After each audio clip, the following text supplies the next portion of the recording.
भगवान कहते हैं, किसी को सजा देने से पहले कुछ समय रुक जाओ और याद रखो, अगर तुम किसी की एक गलती माफ करोगे तो मैं तुम्हारी 100 गलतियां माफ करूंगा। जब आप दूसरों के लिए अच्छा चाहते हैं तो वही अच्छी चीजें आपके जीवन में वापस आती हैं और यही प्रकृति का नियम है। यदि कोई इंसान जो चाहता है उसे विश्वास के साथ करता है तो वो जो चाहे वो बन सकता है। जिस इंसान के पास सब्र की ताकत है उसकी ताकत का कोई मुकाबला नहीं कर सकता। श्री कृष्ण कहते हैं, जो लोग आपसे जलते हैं उनसे घृणा मत कीजिए, क्योंकि ये वही लोग हैं जो स्वीकार कर चुके हैं कि आप उनसे बेहतर हो।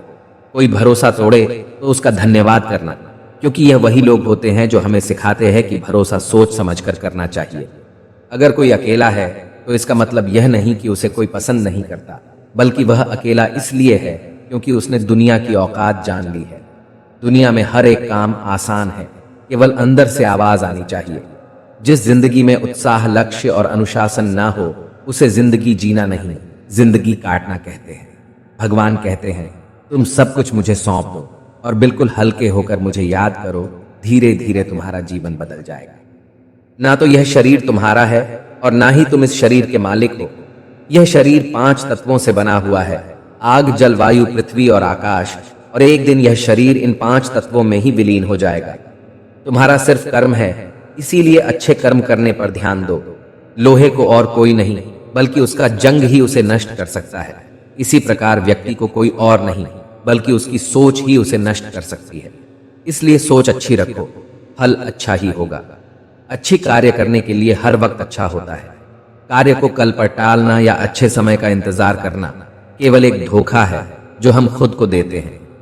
भीड़ हमेशा उस रास्ते पर चलती है जो रास्ता आसान लगता है, लेकिन इसका मतलब यह नहीं कि भीड़ हमेशा सही रास्ते पर चलती है। जीवन में समय चाहे जैसा भी हो, अपने परिवार के साथ रहो। जीवन में जो सुख आए तो बढ़ जाता है और दुख आए तो बढ़ जाता है।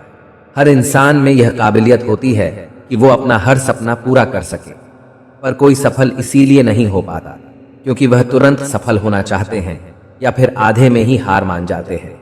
इसीलिए अगर आपको सफल होना है तो धैर्य रखें और अपना पूरा ध्यान उन छोटे से छोटे कदम पर दे जो आपको आपके लक्ष्य की ओर ले जाए। नियत साफ और मकसद सही हो तो यकीनन किसी न किसी रूप में ईश्वर भी आपकी मदद करते हैं। श्री कृष्ण कहते हैं, जिस तरह हवा एक दिशा में नहीं बहती, समय समय में बदलती रहती है, उसी प्रकार आदमी की किस्मत भी समय समय पर बदलती रहती है। इसलिए समय खराब है तो परेशान ना हो, बस सही समय का इंतजार करें, क्योंकि समय जरूर बदलेगा। खुशियां चाहे किसी के साथ भी बांट लो, पर गम हमेशा भरोसेमंद इंसान के साथ ही बांटना चाहिए। जीवन में जो होता है वह किसी वजह से होता है, या तो वह आपको कुछ बनाकर जाता है या फिर कुछ सिखाकर। जब कोई दिल दुखाए तो सबसे बेहतर है कि हम चुप हो जाएं, क्योंकि जिन्हें हम जवाब नहीं देते उन्हें फिर वक्त जवाब देता है। जिंदगी में जितना शांत रहोगे उतना ही अपने आप को मजबूत पाओगे, क्योंकि लोहा ठंडा होने पर ही मजबूत होता है। जब ऊपर वाला आपसे कुछ वापस लेता है तो ये मत सोचो कि उसने आपको दंड दिया है। हो सकता है उसने आपका हाथ खाली किया हो, पहले से कुछ और बेहतर देने के लिए। कर्म वह नहीं जिसका परिणाम हमेशा सही हो, बल्कि सही कर्म वह है जिसका उद्देश्य कभी गलत ना हो। बेइज्जती का जवाब इतनी इज्जत से दीजिए कि सामने वाला भी शर्मिंदा हो जाए। कुछ रास्तों पर आप अकेले ही चलते हैं, ना कोई परिवार, ना कोई दोस्त, ना कोई साथी, बस आप और आपकी हिम्मत। सच्चा मित्र वही है जो उस समय में भी आपके साथ खड़ा हो जब सारी दुनिया आपके खिलाफ है। मूर्ख लोगों से कभी विवाद मत करो। मूर्ख लोगों से विवाद करने पर नुकसान आपका ही होगा। ऐसे लोगों के साथ बहस होने पर आपकी कीमत ही गिर जाएगी। इसलिए जितना हो सके उतना मूर्ख लोगों से दूर ही रहो। श्री कृष्ण कहते हैं, जिस व्यक्ति को आपकी कद्र नहीं, उसके साथ खड़े रहने से अच्छा है आप अकेले रहे। अगर आपके कुछ अपनों ने ही आपको धोखा दिया है तो समझ लीजिए आपसे उनका मतलब निकल गया है। जिसने सीख लिया कि कब, कहां और कैसे बोलना है, उसको जिंदगी में सफल होने से कोई नहीं रोक सकता। एक बात हमेशा याद रखना, इज्जत कभी इंसान की नहीं होती, इज्जत हमेशा जरूरत की होती है। जरूरत खत्म, इज्जत खत्म। हार एक सबक है जो खुद को सुधारने का मौका देती है। गीता में लिखा है, जब इंसान की जरूरत बदल जाती है तब इंसान के बात करने का तरीका भी बदल जाता है। कटना, पिसना और अंतिम समय तक निचोड़े जाना करने से बेहतर कौन जानता है कि मीठा होने का नुकसान कितना है। लोगों का मुंह बंद करवाने से अच्छा है अपने कान बंद कर लो, जिंदगी बेहतर हो जाएगी। आजकल जो जितना सीधा और शांत होता है उतना ही खतरनाक होता है।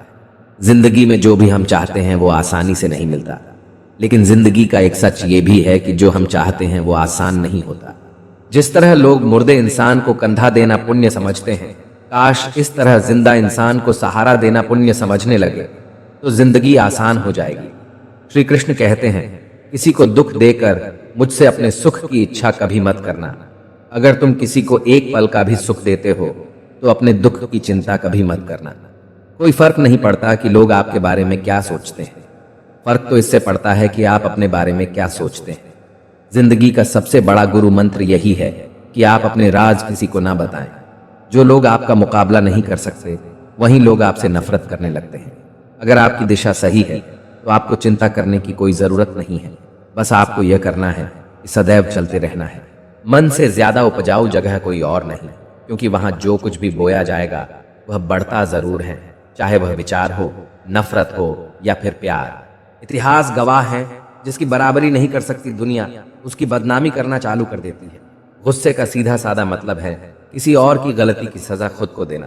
तिरस्कार और अपमान बार बार यदि अपनों से ही मिले तो वहां से निकल जाना ही सबसे बेहतर विकल्प होता है। श्री कृष्ण कहते हैं, अगर जीवन में सही व्यक्ति का साथ चाहिए तो गलत व्यक्ति का साथ छोड़ना पड़ेगा।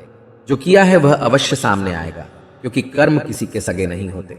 याद रखना, अच्छे वक्त को देखने के लिए बुरे वक्त को झेलना पड़ता है। अपने आप पर विश्वास करो, तुम्हारे अंदर कुछ ऐसा है जो हर बाधा से बड़ा है। याद रखना, सफलता कभी मांगने से नहीं मिलती, मांगने से केवल भीख मिलती है। सफलता पाने के लिए तो तुम्हें मेहनत करनी पड़ेगी। अपनी गलती माने बिना आप कभी बेहतर इंसान नहीं बन पाओगे।